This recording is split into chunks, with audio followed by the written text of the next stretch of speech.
Students, SB ইনস্টিটিউটের YouTube চ্যানেলে তোমাদের সবাইকে স্বাগত জানাই। আমি সুদেশনা বিশ্বাস আজকে আবারও চলে এসেছি তোমাদের জন্য সামনে আসন্ন যত সরকারি চাকরির পরীক্ষা রয়েছে তার কিছু গুরুত্বপূর্ণ এমসিকিউ কোশ্চেন নিয়ে। এবং এই প্রত্যেকটা এমসিকিউ কোশ্চেন কিন্তু সামনে আসন্ন সমস্ত পরীক্ষার জন্য গুরুত্বপূর্ণ এবং এই প্রশ্নগুলো কিন্তু এর আগেও বিভিন্ন পরীক্ষাতে এসেছে। এই রকম প্রশ্নই আজকে আলোচনা করতে চলেছি। যারা যারা এখনো এসবি ইনস্টিটিউটের ইউটিউব চ্যানেলটি সাবস্ক্রাইব করনি তারা অবশ্যই চ্যানেলটিকে সাবস্ক্রাইব করে দাও, কারণ এই চ্যানেলে সরকারি চাকরির প্রস্তুতির সমস্ত ক্লাসের ভিডিও কিন্তু আসে এবং যে ভিডিওগুলো তোমাদের কিন্তু ভীষণভাবে উপকার দেবে বিভিন্ন পরীক্ষার প্রস্তুতির জন্য। আর সময় নষ্ট না করে আজকে আমরা আলোচনা করব স্ট্যাটিক জিকের একটা গুরুত্বপূর্ণ টপিক, সেটা হচ্ছে খেলা সংক্রান্ত বেশ কিছু ইম্পর্টেন্ট প্রশ্ন। চলো দেখে নেওয়া যাক আজকের ক্লাসের প্রথম প্রশ্ন কি আছে।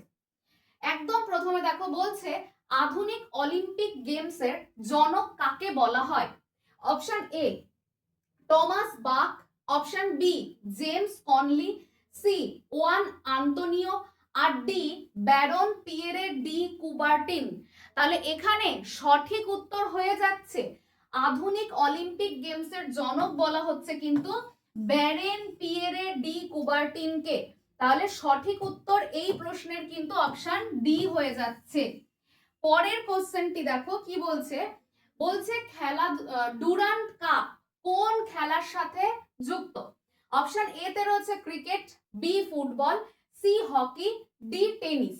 ডুরান্ট কাপ কথাটি যুক্ত কিন্তু ফুটবলের সাথে, তাহলে সঠিক উত্তর হয়ে যাবে কিন্তু ফুটবল। পরের প্রশ্ন দেখো কি বলছে, স্বাধীন ভারতের হয়ে অলিম্পিকে প্রথম ব্যক্তিগত পদক কে জেতেন? ভালো করে প্রশ্নটি দেখে নাও।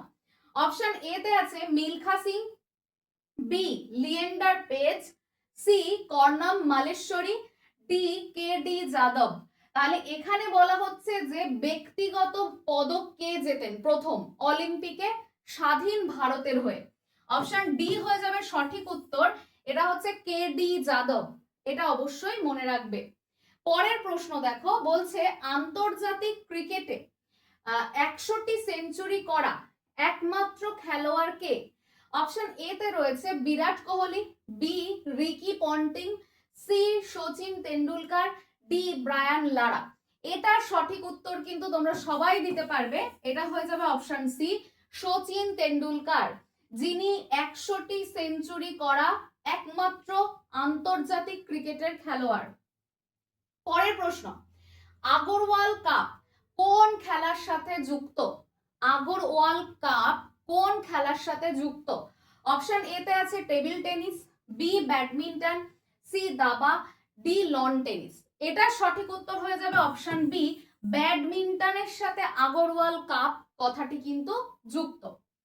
পরের প্রশ্ন প্রথম ফিফা বিশ্বকাপ জয়ী দেশ কোনটি? ফিফা বিশ্বকাপ জয়ী প্রথম দেশ কোনটা? Option A Brazil, B Argentina, C Uruguay, D Paraguay. এটার সঠিক উত্তর কিন্তু অপশন সি উরুগুয়ে হচ্ছে প্রথম ফিফা ওয়ার্ল্ড কাপ বিজয়ী দেশ।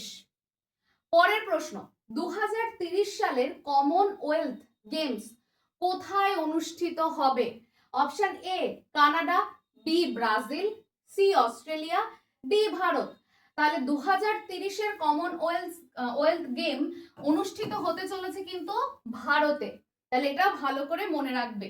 পরের প্রশ্ন 2024 প্যারিস অলিম্পিকে ভারত মোট কয়টি পদক জিতেছে? অপশন এ তে রয়েছে 5টি, বি 6টি, সি 8টি, ডি 10টি। সঠিক উত্তর হয়ে যাবে কিন্তু অপশন বি 6টি। ভারত প্যারিস অলিম্পিক 2024-এ মোট 6টি পদক কিন্তু জিতেছে। পরবর্তী প্রশ্ন সন্তোষ ট্রফি কোন খেলার সাথে যুক্ত? সন্তোষ ট্রফি কোন খেলার সাথে যুক্ত? A football, B cricket, C basketball, D দাবা। সঠিক উত্তর অপশন এ ফুটবলের সাথে সন্তোষ ট্রফি কথাটি কিন্তু যুক্ত।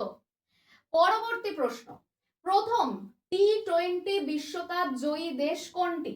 অপশন এ তে রয়েছে Australia, B Bharat, C Pakistan, D West Indies. প্রথম টি20 বিশ্বকাপ জয়ী দেশ হচ্ছে Bharat, option B right answer. পরবর্তী প্রশ্ন দেখো, বুলস আই শব্দটা কোন খেলার সাথে যুক্ত? অপশন এ তে রয়েছে কুস্তি, B polo, C boxing, D shooting. তাহলে বুলস আই শব্দটা কিন্তু যুক্ত শুটিং এর সাথে। পরের প্রশ্ন দেখো, বলছে বাটারফ্লাই স্ট্রোক কোন খেলার সাথে যুক্ত? বাটারফ্লাই স্ট্রোক কোন খেলার সাথে যুক্ত?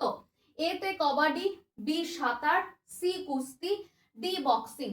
এই বাটারফ্লাই স্ট্রোক কথাটা কিন্তু যুক্ত সাঁতারের সাথে। তাহলে এটাও কিন্তু গুরুত্বপূর্ণ প্রশ্ন। এরপরে প্রশ্ন দেখো, বলছে দাবা খেলায় প্রথম ভারতীয় গ্র্যান্ড মাস্টার কে? Option A D Gukesh, B Viswanathan Anand, C Harikrishna, D R Praggnanandhaa. এখানে সঠিক উত্তর তোমরা প্রত্যেকে দিতে পারবে অপশন বি বিশ্বনাথন আনন্দ। ইনি কিন্তু ভারতের ক্ষেত্রে কিন্তু প্রথম দাবা খেলার গ্র্যান্ড মাস্টার হিসেবে পরিচিত। তাহলে এটা অবশ্যই মনে রাখবে। পরবর্তী প্রশ্ন দেখো, আগা খান কাপ কোন খেলার সাথে যুক্ত? এতে রয়েছে tennis, B football, C hockey, D golf. Aga Khan Cup কথাটি যুক্ত কিন্তু কার সাথে? হকির সাথে। তাহলে অপশন সি হয়ে যাচ্ছে এখানে রাইট অ্যান্সার। পরের প্রশ্ন, প্রথম মহিলা ক্রিকেট বিশ্বকাপ কত সালে অনুষ্ঠিত হয়? Option A 1975, B 1983, C 1973, D 1979। এখানে সঠিক উত্তর কিন্তু 1973, অর্থাৎ প্রথম মহিলা ক্রিকেট বিশ্বকাপ 1973 অর্থাৎ 1973 তে অনুষ্ঠিত হয়।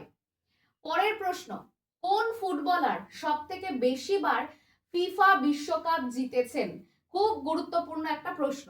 Option A Lionel Messi, B Maradona, D Cristiano Ronaldo, C Pele. তাহলে সবথেকে বেশিবার ফিফা বিশ্বকাপ জিতেছেন কিন্তু অপশন ডি পেলে। তাহলে এটা ভালো করে মনে রাখবে। পরের প্রশ্ন, দিব্যা দেশমুখ কোন খেলার সাথে যুক্ত? দিব্যা দেশমুখ কোন খেলার সাথে যুক্ত? অপশন এ তে রয়েছে গলফ, বি পোলো, সি দাবা, ডি স্নুকার। এখানে সঠিক উত্তর হয়ে যাবে অপশন সি, দাবার সাথে দিব্যা দেশমুখ কথাটি কিন্তু যুক্ত রয়েছে। পরের প্রশ্ন, 2025 সালে আইসিসি মহিলা ওয়ানডে বিশ্বকাপে কোন দেশ চ্যাম্পিয়ন হয়েছে? অপশন এ দক্ষিণ Africa, B Bharat, C Australia, D England. তাহলে 2025 সালের আইসিসি মহিলা ওয়ানডে বিশ্বকাপে চ্যাম্পিয়ন হয়েছে কিন্তু অপশন বি ভারত। এটাও ভালোভাবে মনে রাখবে। পরবর্তী প্রশ্ন দেখো, অলিম্পিকে স্বর্ণ পদক জয়ী প্রথম ভারতীয় কে? অলিম্পিকে স্বর্ণ পদক জয়ী প্রথম ভারতীয়ের নাম জিজ্ঞাসা করেছে। অপশন এ তে রয়েছে নীরজ চোপড়া, বি আছে পিভি সিন্ধু, সি মিলখা সিং, ডি অভিনব বিন্দ্রা। তাহলে এটার সঠিক উত্তর হয়ে যাবে কিন্তু অপশন ডি। সবাই মোটামুটি এটার উত্তর করতে অবশ্যই তোমরা পারবে, অভিনব বিন্দ্রা। তাহলে এটা সঠিক উত্তর। পরের প্রশ্ন, ডাবল ফল্ট শব্দটি কোন খেলার সাথে যুক্ত? এ রয়েছে ভলিবল, বি রয়েছে টেনিস, সি রয়েছে বাস্কেটবল, ডি রয়েছে হ্যান্ডবল। ডাবল ফল্ট কথাটা যুক্ত কিন্তু টেনিসের সাথে। অপশন বি হয়ে যাবে এটা রাইট অ্যান্সার। দেখো, আজকের যে এমসিকিউ সেশনটা ভীষণ সংক্ষিপ্ত। এই এমসিকিউ সেশনে কিন্তু আমরা খুব তাড়াতাড়ি অনেকগুলো এমসিকিউ সলভ করলাম এবং প্রত্যেকটাই আগে পরীক্ষায় এসেছে কিংবা সামনের পরীক্ষাতে আসতে পারে এই রকম কোশ্চেনই কিন্তু আমরা সলভ করলাম। বিস্তারিত আলোচনাতে গেলাম না। আজকের ক্লাসটি কিন্তু অবশ্যই ভালো লাগলে তোমরা লাইক করো, শেয়ার করো এবং যারা যারা এই চ্যানেলটিকে সাবস্ক্রাইব করনি তারা অবশ্যই কিন্তু চ্যানেলটিকে সাবস্ক্রাইব করতে একদম ভুলো না। দেখা হচ্ছে আবার পরবর্তী কোনো স্ট্যাটিক জিকের ক্লাসে। ততক্ষণ পর্যন্ত প্রত্যেকে সুস্থ থেকো এবং ভালো থেকো। সবাইকে ধন্যবাদ।